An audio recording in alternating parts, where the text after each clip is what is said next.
Dernière partie de la vidéo. Donc, en fait, j'ai décalé le carnet. Je me suis pas rendu compte. Ce qui fait qu'en fait, vous ne voyez jamais le bas de ce carnet. Bon, c'est pas très grave. Donc là, la couverture que j'ai collée dans la première vidéo, je l'ai coupée pour laisser 2 ou 3 centimètres. J'ai ensuite coupé les angles et j'ai bien plié. C'est toujours important de très bien plier. Sinon, ça va vous poser des petits problèmes. Ce ne sera pas parfait au niveau des angles. Donc ensuite, je vais mettre, comme pour la première vidéo, une bonne tartine de colle Cléopâtre. La colle Cléopâtre, elle est plutôt sympa puisque en fait, elle devient transparente en séchant. Donc ça fait un peu comme un vernis-colle et c'est beaucoup moins cher que le vernis-colle. Donc j'appuie bien parce que le papier va se ramollir en fait avec la colle, puisqu'il devient mouillé. Donc il va falloir appuyer plusieurs fois pour que tout ça se colle bien ensemble. Donc le papier peint et la couverture. Donc on se fiche totalement que ça déborde puisque de toute façon ça va devenir transparent. Donc là je mets de la colle en bas mais vous ne le voyez pas.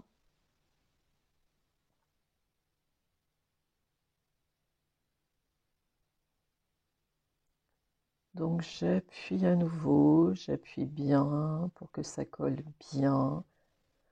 Je n'hésite pas à appuyer plusieurs fois, repasser, repasser encore, voire remettre un petit peu de colle si je vois qu'à certains endroits ça ne colle pas suffisamment bien.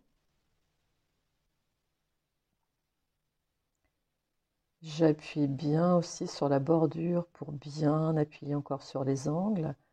Donc j'ai préparé une feuille que j'ai coupée à la bonne dimension.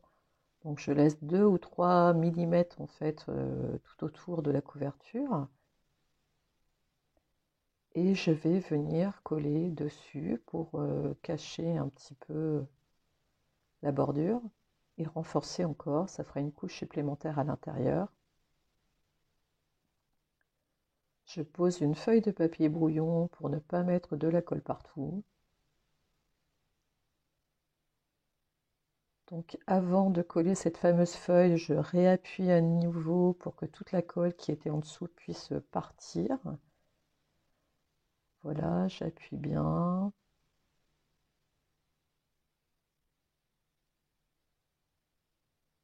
Et je vais remettre une couche de colle pour mettre ce fameux papier. Donc j'aurais pu décider de mettre une feuille de papier dessin un petit peu plus cartonnée.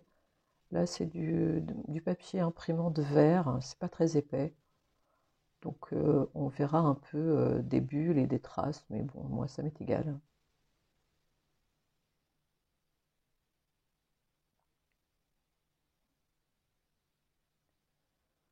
Voilà, je mets donc une bonne couche de colle partout.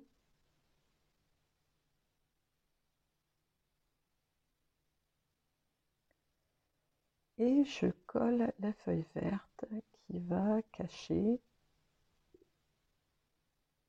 en partie la feuille de papier dessin.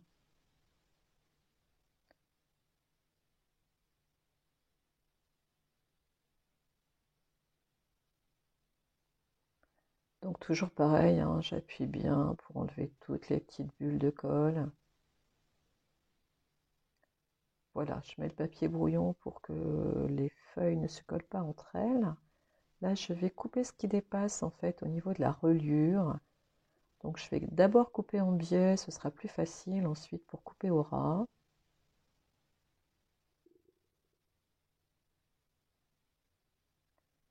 Là, je le fais de l'autre côté, mais on ne voit rien puisque j'ai décalé mon carnet.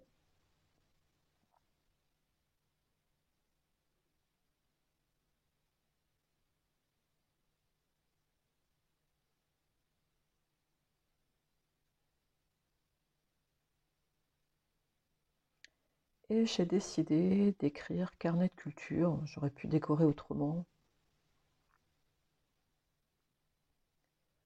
C'était juste mon idée d'aujourd'hui.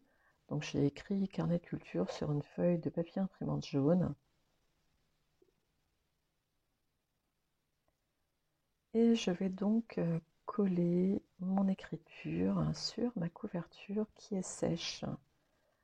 Donc pareil, hein, je n'hésite pas à mettre une bonne tartine de colle, à bien appuyer. Ce n'est pas grave si ça déborde partout, puisque de toute façon, en séchant, cette colle va devenir transparente. Je dirais même au contraire, ça va donner une petite couche, comme une petite couche de vernis, et ça va solidifier encore davantage le carnet.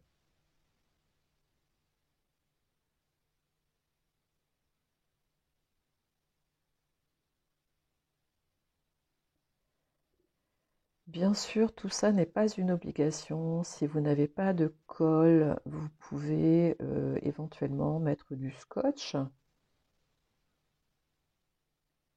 Donc mettre des bandes de scotch les unes à côté des autres.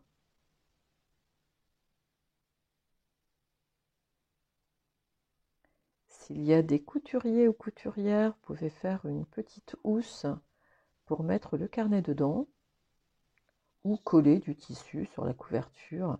Il y a plein de possibilités en fait. Après, c'est chacun son imagination.